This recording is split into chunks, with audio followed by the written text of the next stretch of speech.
President Trump's rally in Phoenix on Tuesday posed a potential threat to the peace due to the George Soros-backed protesters who geared up to try and shut down yet another political event. It turns out that some bikers and other brave groups had plans for these anti-free speech operatives. Democrats from the area were working as part of a resistance protest group called Indivisible against President Trump. Thousands were organized and set to protest outside the rally, and inside because tickets were bought for the sole purpose to disrupt. Luckily, a group called Bikers for Trump Arizona heard about the plans of the Democrats and went into action to stop them, according to a report by KPHO-TV. Interestingly, the website for Indivisible is now saying that it is a project of the Advocacy Fund. The Advocacy Fund is a left-leaning group that takes donations from the Open Society Policy Center. The icing on the metaphorical cake is that the Open Society Policy Center was proven to be a direct arm of George Soros' Open Society Foundations. In other words, Soros, the progressive billionaire, is trying to control public opinion by paying into these groups and essentially creating this hostile environment.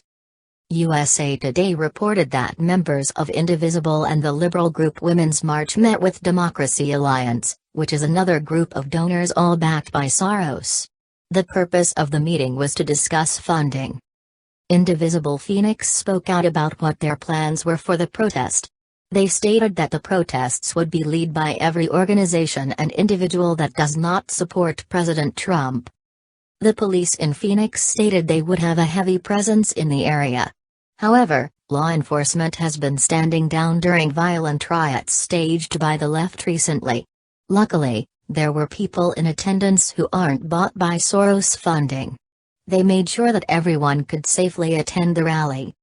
Bikers for Trump Arizona delivered a powerful call to action for everyone involved in their group. The message got through loud and clear, and they were not alone. The call to action read, "Donald Trump is coming to the Phoenix Convention Center to hold a rally. There have been plans for Charlottesville sympathizers to protest. We need our bikers to show up and keep people safe."